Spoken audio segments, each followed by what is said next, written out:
ọjọ́ tòní ohun tí n fẹ́ fi ṣe àkàwé fún wa òun ni arábìnrin Jùmọ̀kẹ́ Oníbread to rise to fame ní ṣe yọ 2016 kọ́ ni. Mo ti ń sọ̀rọ̀ lórí social media ó ti tó bí ọjọ́ mélòó kan, and basically ohun tí máa ń sọ̀rọ̀ lé lórí ni láti lè motivate àwa èèyàn pàápàá jùlọ àwọn ọ̀dọ́, nítorí pé ìjọba tá a ní ilẹ̀ Nàìjíríà wọ́n fail wa woefully. So kí la lè ṣe fúnra wa ju ká gbìyànjú láti máa fara wa sókè, yálà ríranra ẹni lọ́wọ́ financially àbí even ọ̀rọ̀ ẹnu. So ọ̀rọ̀ ẹnu ni ohun tí mo ní, òun ni máa ń gbìyànjú láti fi ran ra wa lọ́wọ́. Àmọ́ bí oṣù mélòó kan sìn, mo stop láti máa sọ̀rọ̀ motivation kìíní, láti máa motivate àwọn ọ̀dọ́. Mo wá ń sọ̀rọ̀, mo padà because mo realize pé okay, motivation tá à ń ṣe yìí tí à ń láti employ àwọn èèyàn láti lọ máa ṣiṣẹ́, láti lè jẹ́ àwọn èèyàn up. Okay, tí wọ́n bá tiẹ̀ make ẹ̀, kí ni ohun tó fẹ́ gbẹ́sẹ̀ lé lórí?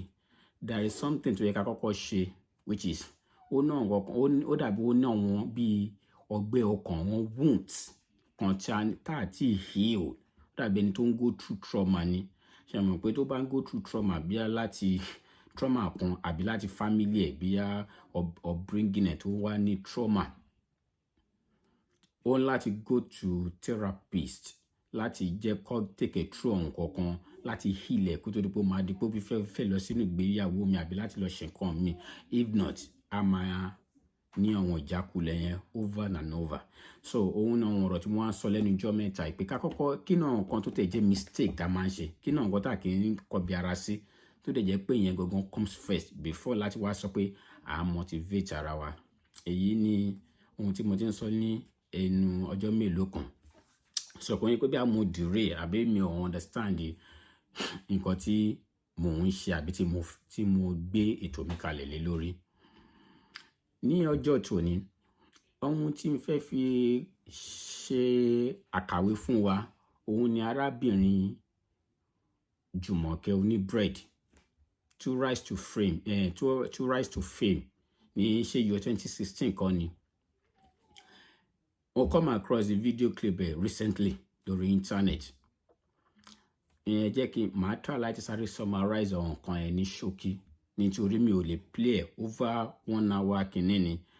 So gbogbo wa la mọ̀ tó ń ṣe model, ń ta bread ní year 2016, ń kiri bread. So ó kọjá níbi tí àwọn kan ti ń shoot, àwọn yẹn snap ẹ̀, wọ́n bẹ̀rẹ̀ sí ní ìtò sọ recently from the horse's mouth ni mo ti ń sọ̀rọ̀ yìí. Wọ́n wá lọ sí bakery tó ti ń gba bread, ó ṣàpadà rí obìnrin tí ó rí. Àwọn náà wọ́n like pé àwọn kan snap picture ẹ̀ níbi táwọn ti ń ṣe shooting tí wọ́n ní pé ìgbà tó wá post àwọn èèyàn like nǹkan kan. Wọ́n béèrè lọ́wọ́ pé ṣé ó ní express nípa modeling nǹkan kan, kò ní, ẹni tó wá láti ìlú ni tó wá hustle lẹ́kọ̀ọ́. Wọ́n take àwọn ẹni tó rí ó wá mú lọ sọ́dọ̀ ẹnìkan tí ìyẹn jẹ́ pé ìyẹn ló wá ń train ẹ̀, ìyẹn ló ṣàfún all the platform láti fi grow. Tó yẹ pé ó máa ń bá gbaṣẹ́, ó bá create Instagram, ó máa ń bá gbaṣẹ́. Tó bá tún wá negotiate pẹ̀lú àwọn èèyàn tó fẹ́ gbéṣẹ́ fún, ó máa ní kí wọ́n san owó sí ẹnu account ẹ̀ directly. Ẹni ṣe kìíní fúnra ẹ̀ fún Ọlọ́run, ó ṣe dáadáa pẹ̀lú ẹ̀. Ọ̀nà dé stage kan, ọ̀rẹ́ ẹni yìí kò ń ṣe àwọn méjèèjì, kò ń ṣe àwọn ọ̀rẹ́ méjèèjì, ẹlòmíì tún wá bá ẹni yẹn, ẹlòmíì wá bá ẹni yẹn tí ìyẹn náà jẹ́ ọ̀rẹ́ sí obìnrin tó ń manage Ọlájùmọ̀kẹ́ yìí, pé òun níṣẹ́ fún nǹkan kan. Lásìkò yìí ẹni tó manage ìyẹn náà fẹ́ travel lọ sí abroad, ó wá hand over ilé ọ̀rẹ́ tó ṣẹ̀ wáyé pé kọ́jọ lọ ṣiṣẹ́ yẹn nǹkan kan. So nìyẹn fi travel. Ìgbà tó ṣiṣẹ́ tán, after iṣẹ́ wọn, ní ọ̀rẹ́ yẹn ó bẹ̀rẹ̀ sí ń kó sí Ọlájùmọ̀kẹ́ lórí pa òun kó gbàgbé ẹni tó ń bá ṣiṣẹ́ yìí, pé kó gbàgbé pé òun máa fún ní better life, òun máa fún ní ayé tó dá òun máa fún lówó gidi nǹkan nǹkan. Ọlájùmọ̀kẹ́ tẹ̀ lẹ́nu, ó bẹ̀rẹ̀ sí ń bá ẹni yìí ṣiṣẹ́. Ó jọ lọ South Africa, ó ṣàlàyé gbogbo pé tí yẹn bá wá dé báyìí, àwọn jọ lọ South Africa, wọ́n ṣiṣẹ́. Ìgbà tí ẹni tó dẹ̀ ń bá ṣiṣẹ́ tẹ́lẹ̀, tí yẹn pé yẹn ò kí ń yọ percentage gbogbo tó bá ṣe fún báyìí inú àkáǹtì ẹ̀ direct ni. Ó ní òun máa ń rí 100,000, òun máa ń rí jù bẹ́ẹ̀ lọ, òun ti rí 1 million naira rí. Ìgbà tó máa lọ sí South Africa dé pẹ̀lú new person, ìyẹn 50,000 péré lọ ní ìyẹn gbélé lọ́wọ́. Ó ní pé àtọwọ́ hotel, owó gbogbo bíi taxi, gbogbo owó accommodation kankan pé inú owó iṣẹ́ ni. So ó ṣàṣe jẹ́ pé wọ́n tún lọ míì kò ń fún lówó, kò ń ṣe. Ó padà rí pé ìtẹ̀síwájú lẹ́nu ẹ fẹ́ fún mi, but ìfàsẹ́yìn lòun padà rí. Ó ṣe to the stage pé ẹni tí ó ń ràn lọ́wọ́ tẹ́lẹ̀, ìgbà tí ìyẹn dé, ìyẹn ń pè báyìí, òun máa ń cut ago. Kódà àwọn náà tún pàdé lóde kan báyìí tí yẹn Jùmọ̀kẹ́ wà, òun snob ẹ̀. Ọ̀rọ̀ yẹn pọ̀ débi wípé ègbèrègbè ẹni tó ń ṣe ń bá ṣiṣẹ́, ìyẹn wá máa treat ẹ̀ débi pé òun là fi gbọ́ Ọlájùmọ̀kẹ́ mọ́ for the past 6, 7, 8 years. Instagram handle ẹ̀, ìyẹn change ẹ̀, ọjọ́ gbéra wọn lọ sí hospital, ọjọ́ gbéra wọn lọ sí ilé police station, tó yẹ pé ìyẹn padà lọ tún bribe bí àwọn ọlọ́pàá nìkan kan, tó yẹ pé wọ́n dá kéèsì yẹn rú. Kò ní Instagram, kò ní kankan, kò kàwé débi pé ó lè dá stand. Ọ̀rọ̀ yẹn pọ̀, mi ò lè expatiate exactly bó ṣe narrate ẹ̀. Débi wípé 2 years contract ló sign pẹ̀lú new person yìí, tó dẹ̀ yẹ pé lọ́ọ̀yà wà ń bẹ̀. Lọ́ọ̀yà ó ní pé bíi family ọkọ òun nǹkan, tó yẹ pé contract tó sign ló bind ẹ̀ pẹ̀lú ẹni yẹn, tó dẹ̀ pé contract yẹn ò favour ẹ̀ rárá. Ìyẹn mọ̀ bí àárín yẹn ṣe jẹ́, bí ìyẹn náà lọ connive pẹ̀lú lọ́ọ̀yà yẹn ni. Àwọn ẹni àkọ́kọ́ tó ń help ẹ̀, àwọn lọ gbálé fún, wọ́n rent ilé, wọ́n san owó lé 5 years, wọ́n san gbogbo owó school ọmọ ẹ̀, wọ́n fún scholarship. Even di àárọ̀ ẹ̀, àwọn company tí wọ́n sign ẹ̀ gbà yẹn, wọ́n sì ń san owó school ọmọ ẹ̀, a lot of things. But Ọlájùmọ̀kẹ́ fi ìwà gìrìgìrì, àbí báwo mo ṣe máa pè é, ó fi da gbogbo kìíní yẹn rú. Débi wípé ìgbà tí gbogbo ẹ̀ wá backfire tán ráúráú, ó ń láti sunkún lọ bá àǹtí tó kọ́kọ́ help ẹ̀. Ó ṣàlàyé gbogbo ọ̀rọ̀. Àǹtí yìí tó jó nínú rẹ̀, ó tún gbà láti ràn án lọ́wọ́.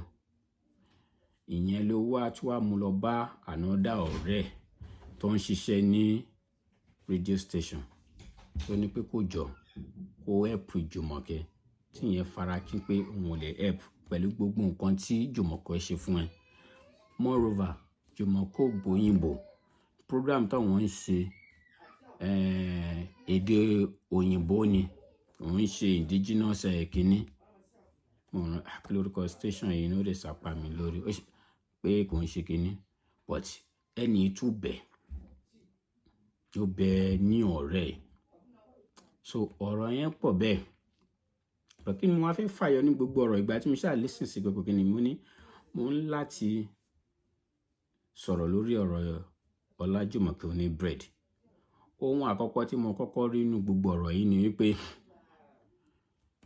gẹ́gẹ́ bí ṣe máa ń sọ, ó kọ́kọ́ gbà pé òun jẹ̀bi, aláìmoore lòun.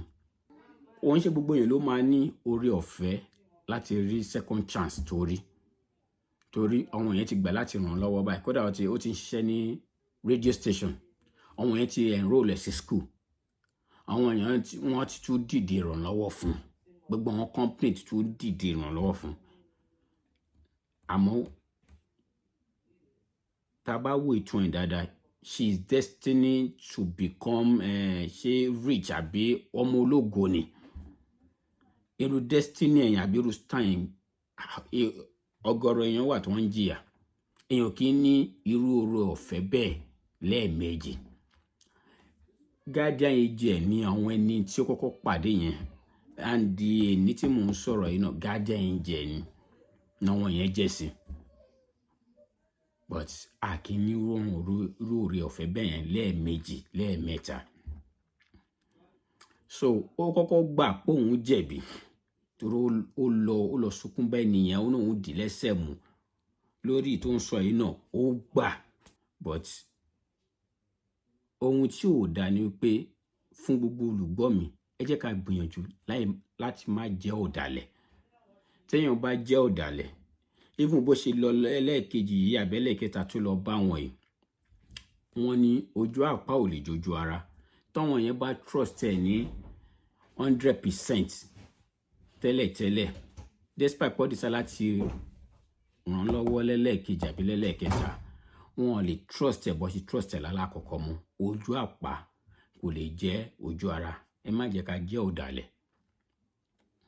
Ẹlẹ́ẹ̀kejì àbí iṣẹ́ lẹ́ẹ̀kẹta ni kí n pè ní wípé ní ọ̀pọ̀lọpọ̀ ọgbà ni àwọn èèyàn máa ń sọ wípé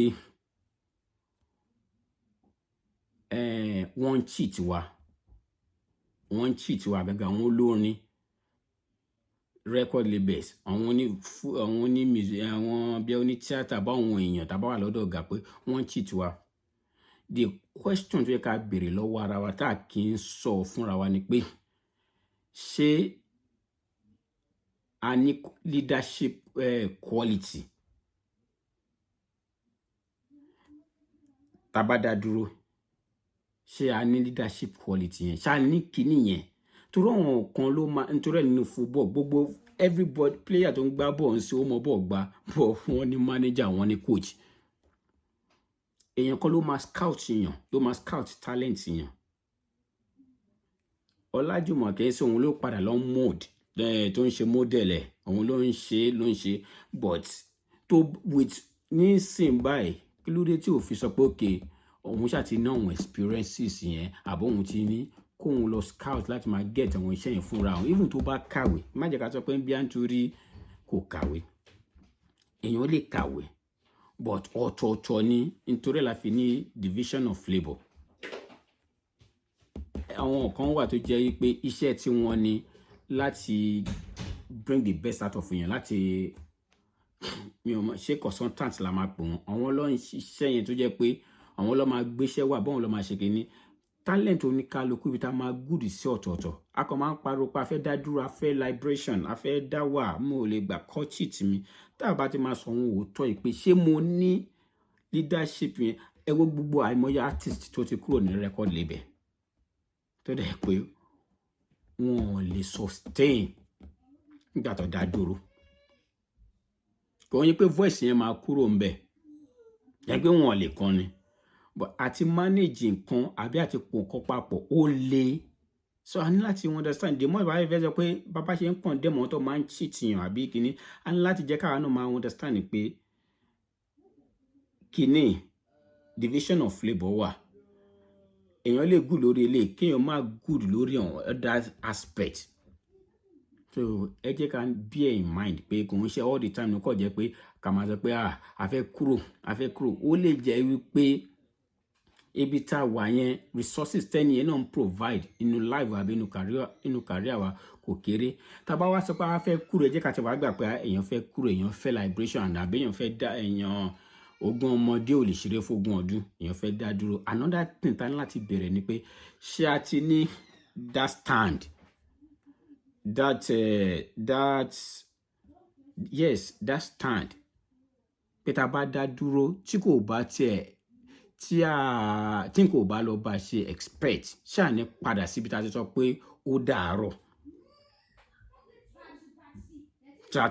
Tó bá jẹ́ pé owó ní ṣáà ti accumulate enough, tó bá jẹ́ knowledge ní ṣáà ti accumulate enough, do we have that ability and the stability to stand? Ọ̀tọ̀ ni pé ṣéyàn ní skill èèyàn lè bọ̀ kéèyàn má lè èèyàn lè ní skill kan àbí talent kan kéèyàn má lè ṣe é tó pé èèyàn nídìí tó máa polish yàn láti jẹ́ kí talent yẹn wá síta àbí láti jẹ́ kó jẹyọ. Ọ̀tọ̀ wá ní pòkè àti ẹ̀ wá ní skill á ní gbogbo kí nìyẹn ṣàti ready mentally financially sadness àti lè dá dúró torí àmì wo máa wáyé. So gbogbo wọn kíní ìgbà tí mò ń wo interview ẹni gbogbo nǹkan yìí ló ń wá sí mi lórí pé báwo ni ọ̀rọ̀ pàǹdára wa yìí nílẹ̀ ilẹ̀ Yorùbá àbí láyé kò ní ó ṣe máa dínkù. A lè sọ pé ó máa stop but tó máa dínkù. Àkọ́kọ́ náà ni pé ká máa sòótọ́ fúnra wa. Àwọn kan wà tó jẹ́ pé we refuse to be honest to ourselves. Ẹni tó fẹ́ liberation kò tí tó time tó need ẹ̀. Ó lè má ti tó time tó ti ń béèrè fún. Ẹni tó dẹ̀ fẹ́ liberation ó lè jẹ́ pé kò ní talent yẹn. Okay, social media ó ń sanwó àwọn èèyàn ń ṣe social media. Èèyàn wá sọ pé òun fẹ́ gbégbá ọ̀rọ̀ sísọ bí ẹni dẹ̀ ló ń ká lòlò. Bóyá ẹni ní jẹ́ pé ọ̀rọ̀ ò dá lẹ́nu ẹ̀ kò ń ṣe pé bí wọ́n kò ń ṣe pé bóyá èébú but kò lè sọ ju bẹ́ẹ̀ lọ. Àbọ̀ lòun jẹ́ kó rọ̀ lọ́rùn láti lè jẹ́ pé kọ́rọ̀ dá tàbí kó lè ro nǹkan pókè. Báwo ló ṣe máa script ẹ̀? Báwo ló ṣe máa létí ìgbọ́ àti ọ̀rọ̀ èèyàn náà tó rin ò bá dùn ṣèbí èèyàn náà létí láti fi gbọ́ kí ẹ náà gbọ́ nǹkan tí èèyàn ń sọ. Gbogbo kìíní àwọn kan dẹ̀ wá jẹ́ pé iṣẹ́ tí wọ́n nìyẹn. Àbí kéèyàn sòótọ́ yẹn fúnra yẹn kéèyàn lọ gbé fún okay ẹni jẹ́ ká jọ dòwò papọ̀ àbí manage mi. Tàbá understand èyí tó kàn jẹ́ pé liberation la kàn máa ń sọ̀rọ̀ lé lórí àbí mi ò fẹ́ rẹ jẹ kò sí o. Ẹ̀rọ tó máa ṣe máa pọ̀. Ní ṣókí ẹni tí ò bá mọ Ọlájùmọ̀kẹ́ Oníbread ẹ lè lọ kẹ́ lọ wo interview again lórí Facebook lórí Nedu podcast ẹ lè lọ wò bí ẹ ṣe bá fẹ́ tún kọ́ ẹ̀kọ́ dáadáa àbí tẹ́ fẹ́ mọ̀ nípa ẹ̀ kẹ́ lọ wò. And then in summary èyí tó ṣe kókó jù ni pé ẹ jẹ́ ká máa sòótọ́ fúnra wa. Ẹ má jẹ́ ká jẹ́ ọ̀dàlẹ̀. Ẹ má jẹ́ ká jẹ́ ọ̀dàlẹ̀ sí èèyàn. Ẹ má jẹ́ ká jẹ́ ọ̀dàlẹ̀ síra wa. Ẹ jẹ́ ká máa sòótọ́ fúnra wa. Èèyàn lè good but area of specialization máa ń wà. Area of specialization ó máa ń wà. So tá bá mọ̀ ọ́n kìíní láàfin pé a ní ìdára wa láti grow.